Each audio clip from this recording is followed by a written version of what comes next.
История России, на мой взгляд, странна тем, что достоверных артефактов книг, картин с датой старше 400-500 лет крайне мало. Также крайне мало старых зданий, хотя довольно много городов имеют возраст более 500 лет. Количество светских художников, писателей, поэтов и их произведений вглубь веков стремительно уменьшается, и, например, обыватель с трудом назовет их имена и фамилии до Ивана Грозного. А вот в XIX веке наблюдается просто взрывной рост писателей, поэтов, художников, скульпторов. Также количество написанных произведений начинает исчисляться тысячами. Почему нация, которая оставила колоссальное культурное наследие в XIX веке, не творила и не создавала несколькими веками ранее? Если нарисовать график по векам, например, по светским писателям, получается вот такая картина.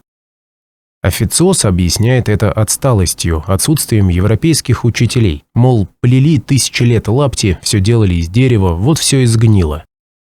Альтернативщиков такой ответ, естественно, не устраивает. И, возможно, в этом видео будет ответ на этот вопрос и на другие. Поговорим о мощных родниках, которые, как правило, вытекают из-под холма. Что это за родники, какова их природа?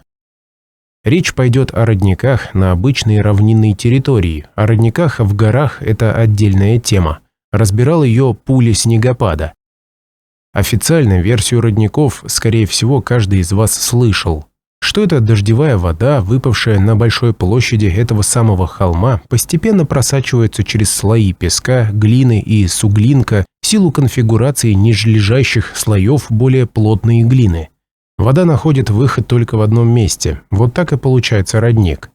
Да, эта версия подходит, но, по моему ошибочному мнению, годится такое объяснение только для слабых родников.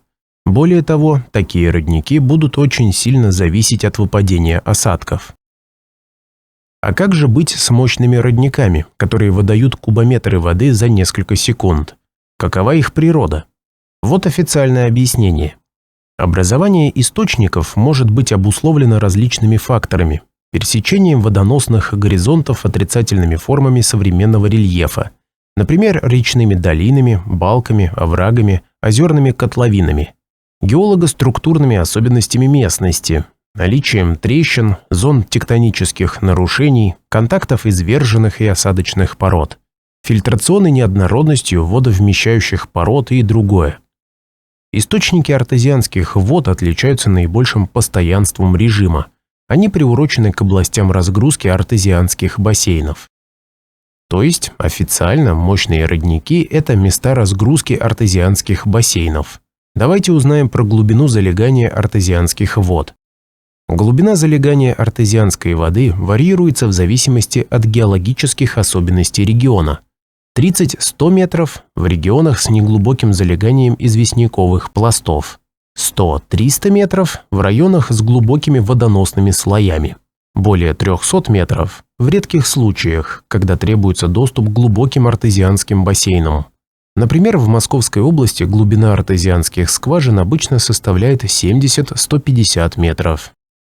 Осталось разобраться, как вода, находящаяся на глубине 30-100 метров, вытекает на поверхность, да еще и с большой интенсивностью. В общем, моя версия такая. Представим себе старинный высокотехнологичный город, в котором, естественно, был водопровод. Работал водопровод, как и в наши дни: артезианская скважина, насос и трубопроводы. Только была небольшая разница. Современные насосы работают на обычном электричестве, которое в случае катастрофы закончится и насос перестанет работать. А те насосы работают, получая электричество из эфира. Ну или в тех городах были автономные атомные электростанции, и они еще действуют. Произошел потоп, и города вместе с людьми, транспортом, заводами и всей другой инфраструктурой полностью засыпало глиной и песком. Знали ли люди о приближающейся катастрофе? Сложный вопрос. Если не знали, то люди не успели эвакуироваться, а также остановить работу атомных электростанций, насосов и другого оборудования. Если знали, то спасали в первую очередь людей, а об отключении оборудования не задумывались, не до этого было. Так вот, развиваю мысль дальше. Город засыпало, а насосы продолжили работать. Воде надо куда-то деваться, и постепенно вода нашла себе дорогу наружу. а современники, которые забыли или не знали, что на этом месте когда-то стоял город, приняли этот поток воды за естественный родник. Можно ли найти доказательства этой теории? Для этого давайте поедем в сторону Алексина и обратим внимание на курган. Находится он в 8-10 километров от современного Алексина. Курган – это не что иное, как братская могила. Людей сжигали, а их пепел помещали в курган. То есть где-то рядом погибло много людей. Не доезжая до современного Алексина, есть Лысая гора, из-под которой вытекает родник. Отмечаем холм или возвышенность, и из-под него вытекает вода. Откуда она вытекает? Из-за чего? Неизвестно. В холме были найдены многочисленные пещеры и гроты, в которых были обнаружены странные камни. Лет 10 назад я читал статью, что был найден камень с изображением Нефертити. Официальная наука эти артефакты, что называется, завернула, и эти камни хранятся у местного краеведа дома. Тема обширная, и, я думаю, сделаю отдельное видео об этом. Пресса утверждает, что в данной местности часто видят НЛО. Если это действительно так, мы можем сделать смелое предположение, что его активность связана с тем объектом, который засыпан и находится под землей. Еще рекомендация: если вы хотите проехать по железной дороге, построенной в XIX веке, вы можете взять билет из Тулы до Алексина. Бриллиантом этой дороги является железнодорожная станция Рюриково. Рекомендую посмотреть. Исследуем другое место. Называется 12 ключей. Представляет собой возвышенность, поросшую деревьями, из-под которой вытекает довольно мощный родник. Какова его природа? Кто же знает? Река Сухой Осетр, в которой по факту нет воды, получает воду только лишь благодаря этому роднику, и после него становится мелкой речкой или ручьем.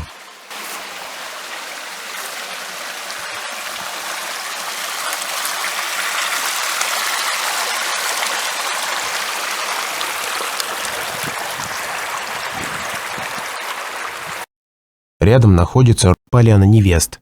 Если актуально, приезжайте за невестами. Тоже холм и мощный родник, вытекающий из-под него. Недалеко по карте есть крепость Звезда.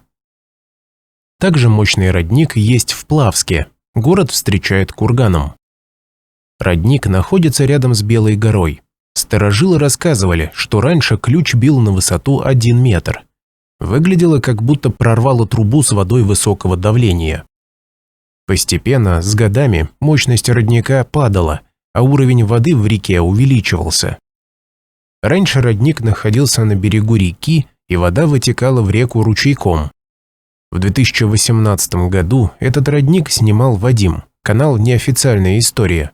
Мощность родников была вот такая. Один родник уже находится в воде, а другой еще на берегу. Несколько лет назад кто-то надел на родник бетонное кольцо. В кольцо накидали щебенки, камней, кирпичей, и родник заглох. Уровень воды с тех пор стал выше, и ключ оказался в воде. Съемки октябрь 2015 года. Я попробовал вытащить камни. Думал, может, будет заметен напор некогда бившей воды. Но не получилось. Зато утопил там телефон и заморозил руку. Кольцо неплотно прилегает ко дну. В колодце плавают мальки. Если вода и бьет из-под земли, то незаметно вытекает. Также вода вытекает рядом с кольцом. Думаю, это видно на снятых кадрах. Вода нашла выход и вытекает мощным напором метрах в 10 от кольца. Провел там несколько экспериментов на скорую руку. Если намутить воду, то муть довольно быстро смывается потоком. Подобный ключ-родник есть посреди леса в Тамбовской области. Выглядит очень необычно. Обратите внимание, все перечисленные родники из-под холмов находятся рядом с реками, а на берегах рек обычно строили города. Также пришла в голову мысль, что не обязательно под холмом город. Там может быть ферма, завод или что-то подобное. Или же мы видим остатки древнего водопровода. Город оказался погребен, а насос продолжает работать, и вода вытекает из лопнувшего трубопровода. Вот такая версия. Пока я не знаю, как можно убедиться в том, что под холмом есть допотопный объект. Если у вас есть мысли, поделитесь в комментариях. На этом все. До новых встреч. Пока. В одном из своих прошлых видео я объявил о том, что хочу открыть народный технопарк. Так вот, здания выкуплены, ведутся восстановительные и ремонтные работы, а вот желающих стать резидентами технопарка пока нет. В общем, есть подуставший цех 760 квадратных метров. Выкуплен с торгов. Коммуникации все рядом. Вода проходит под зданием. Трубы отопления от котельной в 10 метрах. Газ среднего давления в 50 метрах. Электричество 15 киловатт заведено. Можно оперативно увеличить мощность до 150 и больше. Перед цехом площадка, вымощенная бетонными плитами. Новый асфальт практически до объекта. Территориально Новомосковск Тульской области. Если вам нужны площади для производства, вступайте в группу Telegram по ссылке. Там все подробно расписано. В общем, ищу партнера или партнеров, чтобы можно было вместе заниматься этим проектом.